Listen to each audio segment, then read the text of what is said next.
CTO Lombardi. How are you? I'm wonderful, Dave. How are you? Alok, how you doing? I'm good too, thank you. Good, good.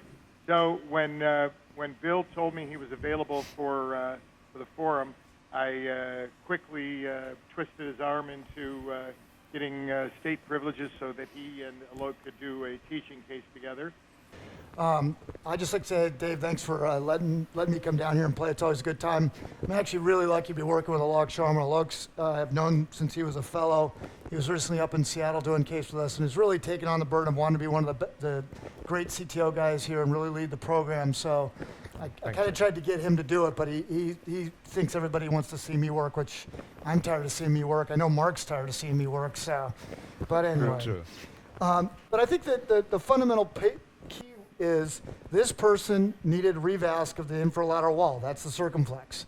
And if you're going to do revasc, then you need to do it in a planned, well thought out way. Just like we would not do an ad hoc TAVR or an ad hoc mitral clip, we would do it set up, staged in a thoughtful, proper way. Just like you don't do ad hoc bypass surgery. So I think going in and sort of doing this ad hoc doesn't make a lot of sense. You haven't really talked about the risks. You're not really prepared for what's going on. And you don't have a plan. And I think that's the second piece. This is a little bit of a steal from Russell Wilson, the Seahawks quarterback, but he talks about that separation is in the preparation. So in a case like this, if your plan is to go in and hope and poke with a guide wire, you're going to fail.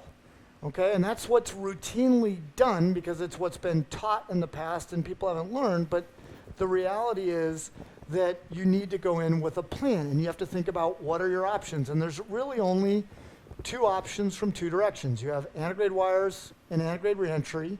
You have retrograde wires and retrograde reentry. And so you have to understand what options are available to you and then work through them sequentially in an efficient way. So it's not necessarily rights and wrongs, but you need to know what your options are.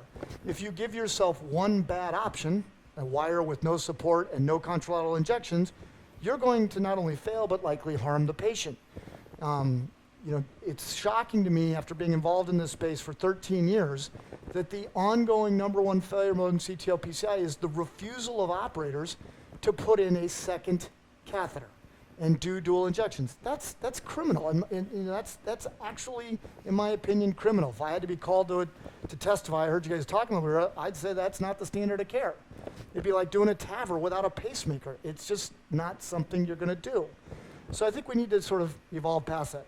So in this case, we had appropriate clinical indication, we have appropriate anatomy, and Alok here we're doing a fun biradial here, if I can just figure out how to make my screen go. So we did snuff box, left radial axis for the retrograde. We've got a 7.5 French sheathless guide for our antegrade guide. So it's biradial. And this is our setup shot. So you can see these very robust collaterals through the AV groove circ, and they come in near the distal cap. And those are collaterals to me that are of no value. So we often will talk about what's called an interventional collateral. I don't think I have any business wiring that collateral. I don't think Alok has any business wiring that collateral. So we're going to just say right off the bat, retrograde is out of this case. Barring some strange thing or seeing some new thing develop, this has no retrograde option. And that occurs in about 25% of cases, just like there are often cases that can't be done antegrade. So we're only going to have antegrade options. So we have no proximal cap ambiguity. We have a gargantuan landing zone, and we basically only have one branch of an OM. So the approach here would be antegrade wires, and you need to decide what wires you're going to use. I only use two guide wires, a stiff polymer wire and a stiff non-jacketed wire. And then we would move to antegrade reentry. And you could do that initially with Stingray because there's a nice landing zone and good visualization. And if that failed, then I would probably do what's called STAR. And it's an old procedure that I'm sort of bringing back in cases that I can't manage with retrograde, that I can't manage with Stingray, and in certain anatomies. And the anatomy is one or two branches that I can manage fairly easily. And the circ-OMs, the diagonals, and PDAPLs tend to be very favorable to do this technique. And if we get to that, we can talk about it. So Alok and I talk about, but that's going to be our plan. We're going to do antegrade wire, we're going to do antegrade reentry, and then we're going to do STAR. And that's the plan. And Bobby, if you want to sort of start leading a discussion, or Mark, I've got a run through in here. So I'm actually just, because I can make a workhorse wire stiffer, and I've got a microcatheter, which we shouldn't use over-the-wire balloons anymore because we have better catheters. I'm just going to give about 2 seconds with my workhorse, which is going to go nowhere. So that goes nowhere. So can I have a Pilot 200? And we'll now go and try and stab with a Pilot 200, making a CTO bend here. So as we're watching Bill Yeah. take this Pilot 200 down, I just wanted to welcome the panel and ask the panel, would anybody else take a different approach here? He's got a microcatheter down there and a Pilot 200. Anybody take a different first or second wire? Maybe Rob, I'll ask you. He trained me, so no, I'm gonna do the same thing here because it's the right thing to do. Bill, why so long with that first wire? I don't know, because I'm trying to be patient today. And I will say that is for me, more. It's one of the reasons I'm more efficient than most people is not because I'm better. It's because I give up faster. And part of that is because to me sometimes it's a quantum event. The more things I try, the more likely I'm going to be successful rather than trying to horsepower just one certain type of technique. That was bad on my part. Too much radiation. Okay. Bill and Alok, this is Doug here. Excited to see how this goes. Can you talk about the choice of biradial access in this case, and if there are other cases where you would think that femoral access and additional guide support would be imperative? How did you make that decision in this case? Yeah, it's interesting. So I tend to, in my non-post-CABG patients, do more radial femoral, though I will say now that we've got the snuff box technique, which makes the left arm more pleasant. Interesting, I can't penetrate this cap. I'm probably going to move more, there we go, no. I'm going to move more and more to radial femoral. My post-CABG patients, I tend to do at least one groin or both groins, just because they require so many guide swaps. And this pilot keeps going somewhere not good, so I'm going to move up to, can I have a Hornet 14? And this is either, again, stiff penetrating wire, so I'm either going to use a Hornet or a Confianza Pro 12 would be the other one. But I think it's, the issue with access points is not being dogmatic about radial and not being dogmatic about femoral. It's just understanding what your compromises are. Nothing pushes better than an 8 French guide. You can put an 8 from the radial, but it's tougher. So having an 8 just gives you more push, and CTO is all about push. Have any Hornets? If we don't, I'll take a Pro You can 12. see how fast, just for everybody here, how fast Bill failed, technically on that wire, how fast he moves on to the next one. I think that many of us, initial stages who maybe don't do as many CTOs would have perseverated on that for 10 minutes, and it's easy to lose track of time. And here, Bill, I think, is really the master of just knowing within the first couple seconds even that a wire's not going to work and moving beyond that. That's really one of the principles of the Do you want to show hybrid them algorithm. how to bend this wire for the audience who don't do Sure. PhD? So the key is with the bends is short. So hopefully they're going to zoom in here, but the little shiny part on the wire is 1 millimeter. For us old guys, though, it gets harder and harder to see it. But you're really trying to do 1 millimeter, and you want to be somewhere between 30 and up to 90. It depends on the bend. So I'm just trying to make a little penetrative wire. So this actually ends up being a Pro 12. We didn't have a Hornet, so it doesn't really matter. Don't get lost. Too many Me Too's. Too many people discussing similar things. Bobby, and to your point, what he did really quickly without saying it is that he felt every piece of that cap with that Pilot 200. You could see he probed every part of it and used the wire as much as it was going to be used in terms of crossing, and quickly figured that out and moved on. Okay, so I don't like the fact I got a bit of ectopy with that, but we did jump. So now we're going to take a retrograde picture. We'll see where we are. And this is the advantage of having two gathers, is that's nowhere good. So we're going to come back. And that's how we don't follow this with a microcatheter. We follow it. There's some resistance. I like that.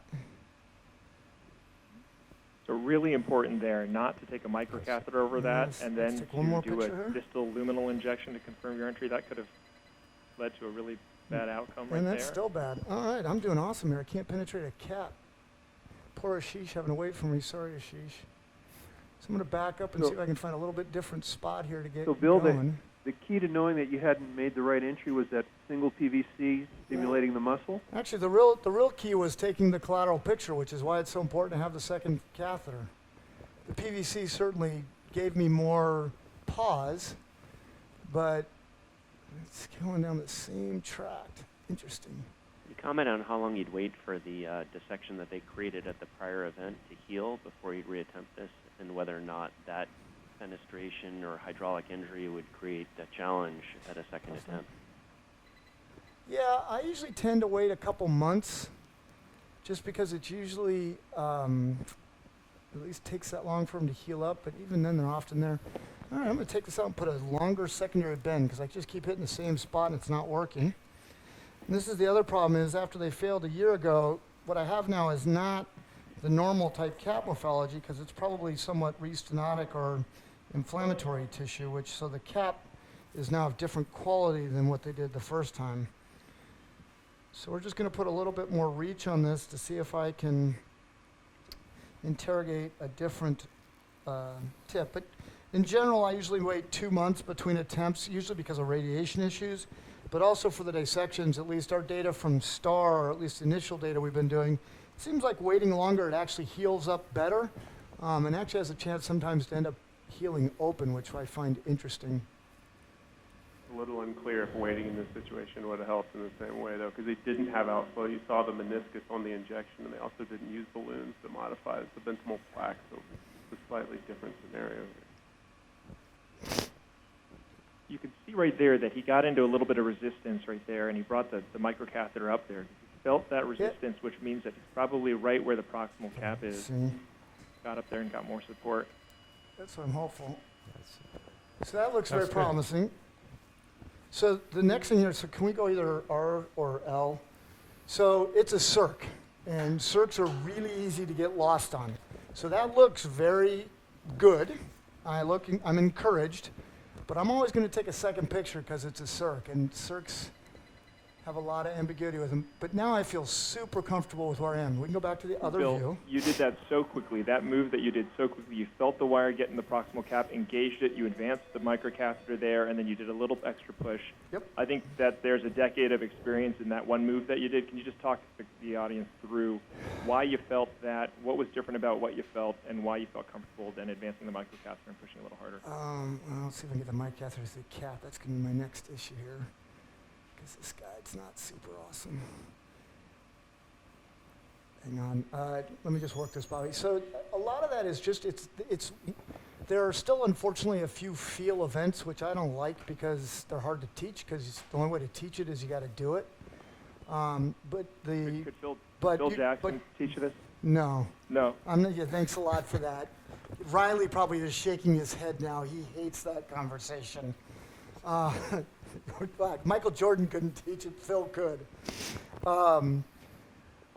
No, that's one of the things. It's hard. It is a bit of a feel event. And what you have to be able to do is work a lot of times with the wire.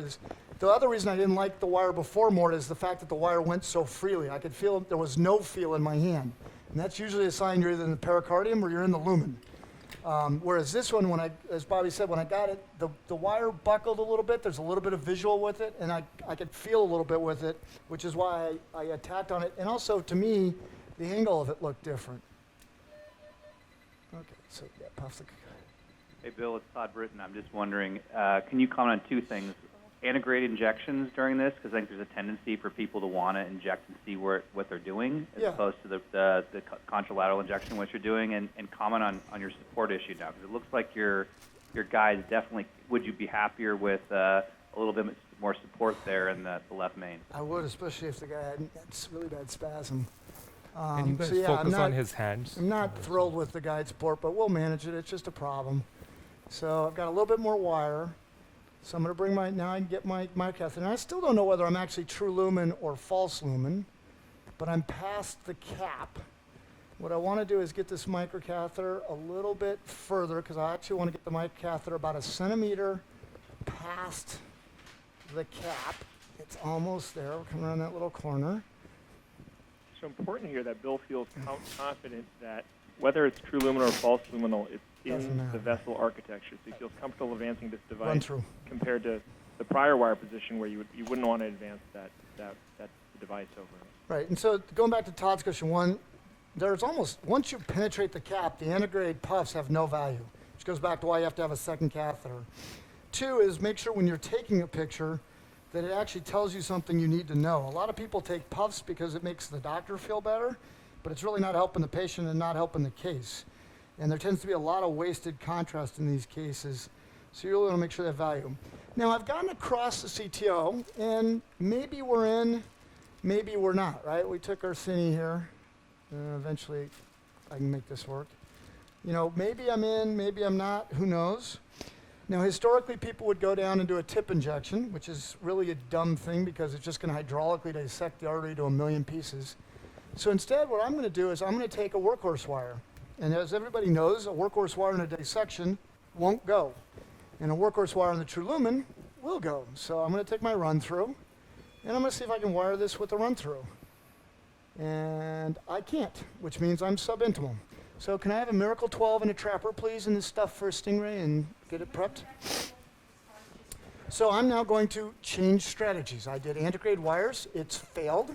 I'm now subintimal. So now I'm going to move to the next solution, which would be Stingray reentry. Now, you could make an argument to come down with a dual lumen catheter and do parallel wire and do that, and you can, and if you're very experienced and practiced, it's great. The challenge is if I do that and it doesn't work, then I'm going to get a big hematoma here.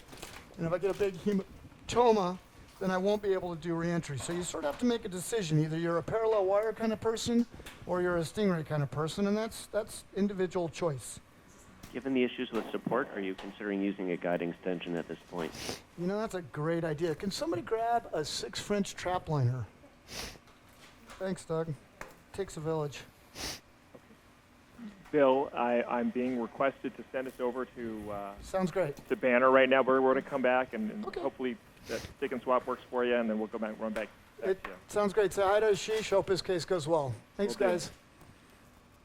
Hey, guys. Bill, we're back with you here. Looks Yep. like there were some good developments. Yeah, so a little bit of issue here. So we got in. Doug was brilliant with his trap liner suggestion. I heard you guys talk about it, and it makes life easy. I got my Stingray in. I right at my distal cap, so I was happy about that. Unfortunately, my view was not a great view, but this is what we have. But you can see we're just past distal cap, right next to the vessel, and we need to go left. Now, I've moved, at least personally, and several others have, where we use the Estado to make the stick, and usually do a stick and swap with an Estado, and then swap back to a stiff polymer jacketed wire. So this is the stick with the Estado. And I then tried to get the pilot to go back in, but I couldn't. I was having a hard time finding the port with it. So I gave that up, went back and did what's called a stick and go. So I took the Estado and I stuck and I drove the Estado in. And you can see with my contralateral injections that we are clearly in the true lumen of the distal vessel. So I hope the audience saw, we tried to show the balloon when it came out, showing the Stingray where you could see it exiting the side. That's where you see one line and 2 dots. And then when you see it together with 2 lines and 2 dots, that's why you can't figure out which way the exit port is. So I still have my Estado in. So right now what we're doing is we're taking our turnpike spiral back in, and we're going to cross the CTO, exchange out our Estado wire for workhorse wire, trap her down, and then we're going to do a little, actually then I'm just to see if I can get an IVUS catheter down. So in the last month, I will tell you, I finally, after all the papers that came out in JACC, and I have been the biggest disproponent of IVUS forever, I give up. IVUS has better outcomes, we size better, we prep better. So I will tell you, in the last month, I've been IVUSing almost all my CTOs after getting across, except for the fact that we've been having trouble getting Volcano catheters. Apparently with this buyout, they stopped making them for a while. But we're going to have a Boston IVUS here, I believe. Or I don't know, whichever IVUS you're hooking up, Volcano, whatever you got. And we're going to IVUS this so that we appropriately size, cover, etc., so that we get a good long-term result for this patient.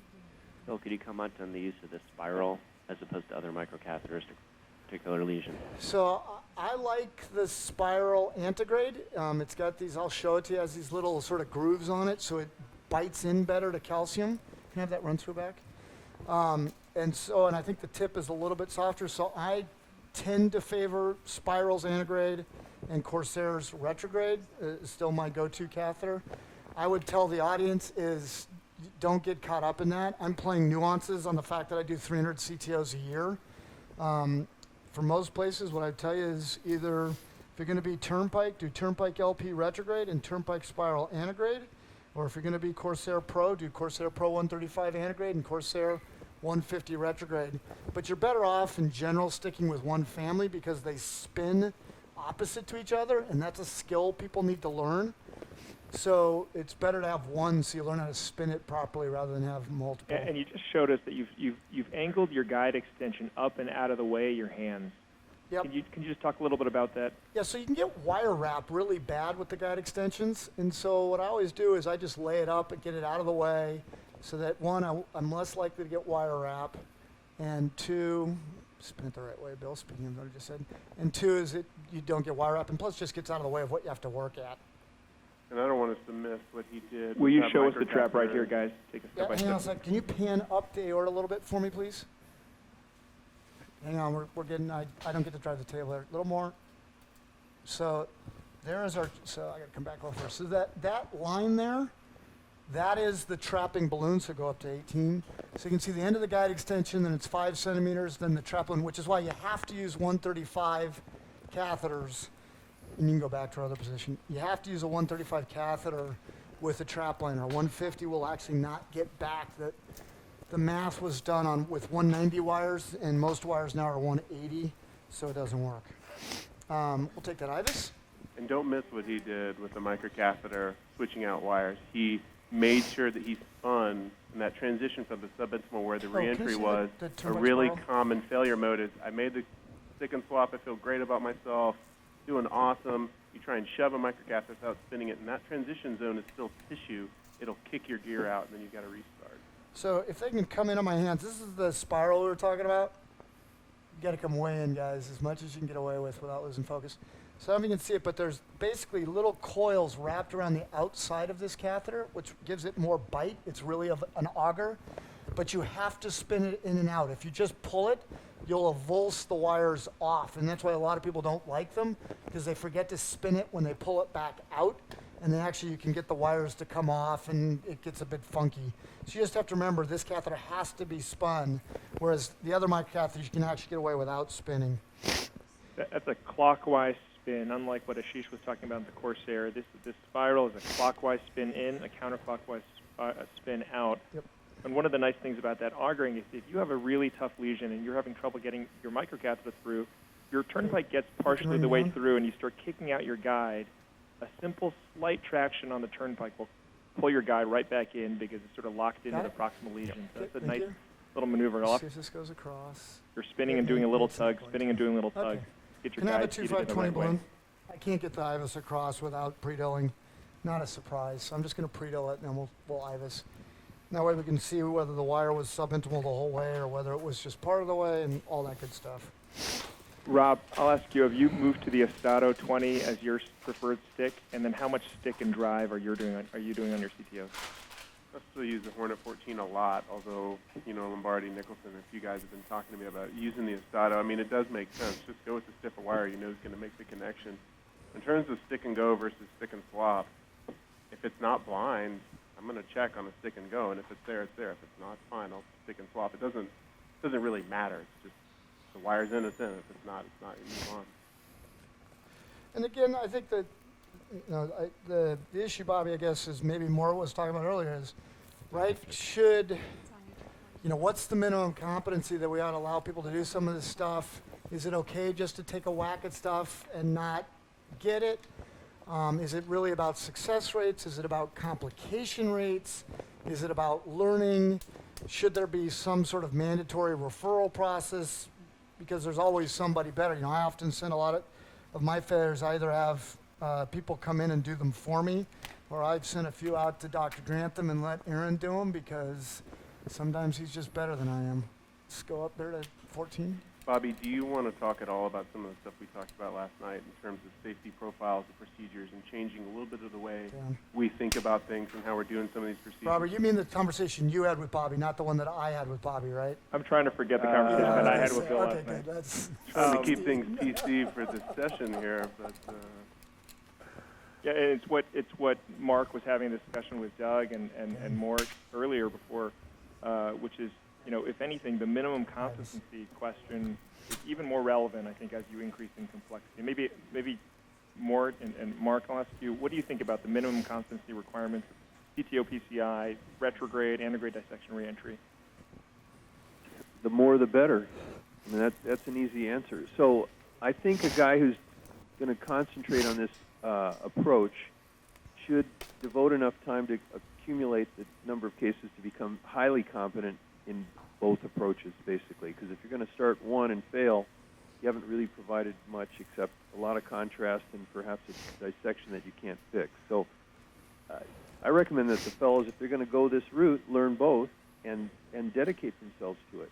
And so minimum number, I can't give you any numbers. Obviously, it's more than 10. But some sort of dedicated program with a specific identified operator or two operators who are building a program. Oh, sorry. Yeah, not every complex interventionalist is going to take on these cases, and it would be good to concentrate the experience that Bill's demonstrating in a couple of guys. So Mort, I have a question. Should it be a requirement that every interventional fellowship have CTO operators so that the fellows get exposure to CTO PCI at this kind of level? If they could, I think, yeah, and I'd like them all to be exposed to TAVR and mitral clip and every other procedure. But many programs don't have the depth and breadth that we would like to have. But the answer is yes. Well, again, should we mandate that the programs have the breadth and depth rather than setting people up to fail? Well, you're not setting them to fail if they don't do it. So they should only do things that they've had exposure and training to do, right? So many of our fellows will go on to additional years of training or additional training mini fellowships to do specialty concentrate. They'll come to you, Bill, for a 6-month block of study, perhaps. So should we mandate things? Well, I mean, if I was king, yeah. Okay. Well, but I'm not king. Well, Dave Cox is there, isn't Cox around? He's the king, isn't he? Doug, I mean, you have so much experience thinking about education. What's the right training strategy? Hey, Bobby, did you guys see the IVUS? We did see the IVUS, yeah. So we were true lumen the whole way. So it's a small distal vessel, about 2.5 by 2.5. You can see some of the branches as we're coming back here. Bit of disease. There was another lesion a little bit more distal that's sort of hidden under the PL, so we're going to go balloon dilate that again. Not a lot of calcium, so it doesn't need atherectomy. It's not greater than 180. It's not deep. Todd's there. He can tell me if I'm wrong. But I just find it interesting is that we were true lumen the whole way. So the wire was subintimal. We did stingray reentry. Nothing was actually subintimal. We were intraluminal the whole time. We just did reentry from plaque back to the true lumen, which I find interesting, which is why I don't talk a lot about subintimal and true lumen, because you don't actually know till you do an IVUS. So it's a meaningless discussion. What you really want to talk about is, are you in the architecture or not in the architecture? And that's what actually matters the most. And now you guys can go back and talk about competencies. Well, Bill's ballooning. Doug, the question about how do we train people for CTO PCI? Should it be part of every training curriculum? I think that short answer is I think that all fellows should have some exposure to and familiarity with the treatment of CTOs, whether it's actually hands-on experience or direct side-by-side proctorship by someone in their own institution, I think remains up for discussion. In general cardiology, another analogy might be, are they exposed to cardiac MR? And everyone should sort of understand the utility of how to use cardiac MR in the assessment of patients. They should have that level of competency, but they may not be exposed enough to be able to interpret their own cardiac MR studies. Similarly, in interventional training, I don't think that the fellows need to graduate able to handle a CTO. They shouldn't, but they should understand what's necessary. They can recognize it and refer the patient appropriately. Hey, Bobby, why don't you go back to Ashish? I don't think anybody cares to see us stent this. Great, and it looks like he's doing stuff, so why don't we go back to Ashish? We will. Thanks, Bill, and that's been a great case. We'll come Bill. back to you at the end to see the final result. Thank you, guys. Appreciate it. Okay, let's go back. Yep, you're back on. Yep. I was just telling Alok that next year I'm back scrubbing him. He has to do the case next year. So he promised me he's going to do 100 CTOs this year and keep moving forward with the skill sets. And that is one of the things, which is you're not going to, some of the skills you're going to have to get other people to help you, which means you either have to go to other people's labs and watch them, go to other people's labs and scrubs, and there's a lot of proctors, and I highly recommend people getting proctors to try and move forward. We always like to have people come and observe if they refer patients just to help learn it. So final result was a 38 stent, 3.0 NC at high pressure. It was a 2.7 vessel by IVAS, so we figured a 3.0 at high pressure would be good. Any other questions, issues, or So I think we got a pretty nice result Just there. remind us on the basics. You did this procedure on unfractionated heparin. What was your ACT running through the case? What was your dual antiplatelet therapy strategy? So it was preloaded with dual antiplatelet, but I don't know which antiplatelet he used. He has been on aspirin and clopidogrel. He Okay. had stents put in the LAD a few months ago. And I routinely preload or have everybody loaded before we go to work. We did this on 7.5 frame fluoro in a larger field of view. We What had gray are you at? 0.75. So 0.75 gray. We did it with heparin anticoagulation. ACTs were over 300. If we had been retrograde, we'd been much more concerned and ensured that our ACTs were over 350. We did do dual access.